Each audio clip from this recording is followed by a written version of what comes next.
बिस्मिल्लाहिर्रहमानिर्रहीम। अस्सलाम वालेकुम गाइस, मेरा नाम है शाज़ेब खान। आप देखें मेरा यूट्यूब चैनल।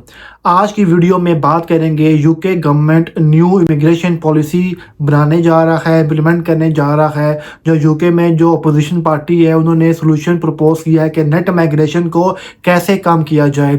इतने ज़्यादा स्ट्रिक्ट रूल वो लोग लेके आ रहे हैं कि आप लोग सोचेंगे ना, सुनेंगे ना आप, तो आप हैरान हो जाएंगे। नॉर्मल क्या होता है कि 5 साल के बाद अगर आप किसी भी वीज़े पे, मिसाल के तौर पे अगर आप वर्क वीज़े पे यूके आते हैं, आपने 5 साल किसी भी कंपनी के साथ गुजारने हैं। 5 साल के बाद आप इनडेफिनिट के लिए अप्लाई कर सकते हैं और आपने 5 साल के बाद आप आईएलआर के लिए अप्लाई कर देते हैं और फिर उसके 1 साल के बाद, मज़ीद 1 साल के बाद आपको पासपोर्ट के लिए आप एलिजिबल हो जाते हैं। जब पासपोर्ट मिल गया आपको नेशनलिटी वगैरह मिल जाती है। तो अभी जो उन्होंने सोल्यूशन प्रपोज कर रहे हैं, अगर आप सुनेंगे ना तो हैरान हो जाएंगे। उसमें बता रहे हैं कि अब 5 साल को डबल किया जाए, 10 साल किया जाए। उसके अलावा सिर्फ 10 साल ना किया जाए, मज़ीद ये कि आपको 5 साल मज़ीद वेट करना पड़ेगा, ओवर आपको 15 ईयर वेट करना पड़ेगा। तब जाके आप एलिजिबल होंगे यूके पासपोर्ट के लिए, आप सेटलमेंट के लिए एलिजिबल होंगे। अभी एक बात यहाँ पे बता दूँ मैं आपको, इसमें मज़ीद बहुत ज़्यादा चीज़ें हैं जो उन्होंने रखी हैं, जो फैक्टर्स इन्वॉल्व होंगे। कि हर बंदा ये नहीं कि 10 साल वेट करेगा और वो सेटलमेंट के लिए अप्लाई कर देगा। उसमें भी कंडीशंस हैं। कंडीशंस कौन कौन सी हैं आगे जाके आपको मैं मज़ीद इसकी डिटेल भी बताऊँगा और आपको सुनाऊँगा कि उन्होंने क्या बात की है। एक जो चीज़ उन्होंने बोली है कि जिन लोगों की जॉब की जो सैलरी है और दरमियाने लेवल की जॉब है, उनकी सैलरीज कम है या वो जॉबलेस हैं, तो उनको यहाँ पे रहने का कोई राइट नहीं होगा। वो लोग सेटलमेंट के लिए अप्लाई नहीं कर सकते और उनको अपने ओरिजिन कंट्री में जाना पड़ेगा।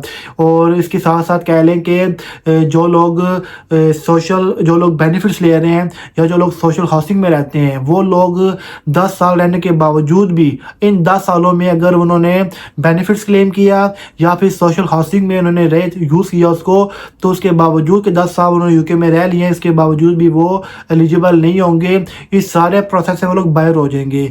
इसके साथ साथ इन 10 सालों में अगर किसी का भी क्रिमिनल रिकॉर्ड अगर हुआ तो वो बिल्कुल बैन हो जाएगा।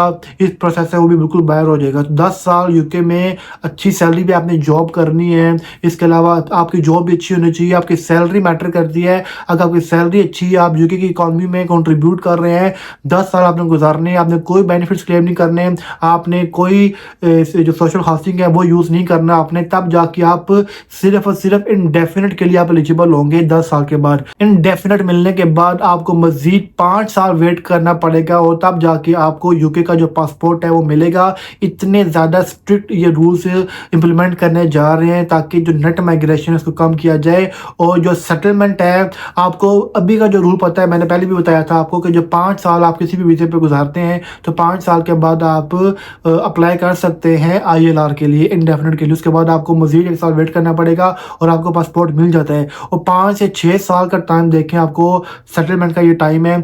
और कहाँ 10 से 15 साल अब आपको वेट करना पड़ेगा। 15 साल आपको वेट करना पड़ेगा अगर आपने यूके का पासपोर्ट लेना है। तो अब इसमें कौन कौन सी वीज़े की कैटेगरीज आएंगी, अभी ये क्लियर कुछ भी नहीं है। इसमें जो वर्क वीज़ा वाले हैं तो वो तो कंफर्म्ड होंगे, क्योंकि मोस्टली जो लोग यूके में आते हैं, जैसे इंडिया से आते हैं, पाकिस्तान से आते हैं, वो लोग वीज़ा बाय करके आते हैं, एजेंट को पैसे दे के आते हैं, कंपनीज को पैसे दिए हुए होते हैं कि हमसे इतने पैसे ले लें, 20,000 पाउंड ले लें, 25,000 पाउंड ले लें और हमें यूके का वीज़ा दिलवा दें, हमें कोर्स लेटर इशू करवा दें, हम यहाँ पे आके वो छुप के जॉब करते हैं। जितने भी लोग होंगे ये वाले, ये सारे के सारे इसमें आ जाएंगे। इसके अलावा जो लोग वाकई में यूके में आकर जॉब कर रहे हैं, जो अच्छी कंपनीज में जॉब कर रहे हैं, ये जो 5 साल का जो वर्क परमिट आपको मिलता है, 2.5 साल का मिलता है, इसके बाद दोबारा 2.5 साल का मिलता है, तो ये लोग भी, जो जितने भी वर्क होल्डर्स होंगे, वर्क परमिट वाले होंगे, वो तो लाजमी इसमें आएंगे। इसके साथ साथ जो फैमिली वीज़े वाले हैं, जैसे कि स्पाउस वीज़ा वाले होंगे, तो इसका अभी क्लियर नहीं है कि जो स्पाउस वीज़ा वाले लोग हैं क्या वो भी इस कह लें कि पॉलिसी में वो आएंगे या नहीं आएंगे। लेकिन बात यह है कि 10 साल आपको वेट करना पड़ेगा और उसके बाद जाके आप आईएलआर के लिए अप्लाई कर सकते हो। मज़ीद 5 साल वेट करना पड़ेगा, ओवरऑल 15 ईयर आपको वेट करना पड़ेगा। 15 साल के बाद आपको मिल सकता है यूके का पासपोर्ट। अब ये रूल कब बनेगा, ये सोल्यूशन जो है हमने प्रपोज किया है, ऑफ कोर्स इसमें ये लोग अभी मज़ीद चेंजेस भी लेकर आएंगे, इसको मज़ीद ऑप्टिमाइज़ भी करेंगे, इसमें मज़ीद और भी जो है फैक्टर्स इन्वॉल्व करेंगे ताकि कम पसंद आई होगी। अगर आपने चैनल को सब्सक्राइब नहीं किया तो कर दें, वीडियो को लाइक और शेयर कर दें ताकि आपको मज़ीद ऐसी न्यूज़ और फ्री वीज़ा स्पॉन्सरशिप जॉब्स आपको मिलती रहें। जो देखते रहिए मेरा चैनल देसी बॉय यूके।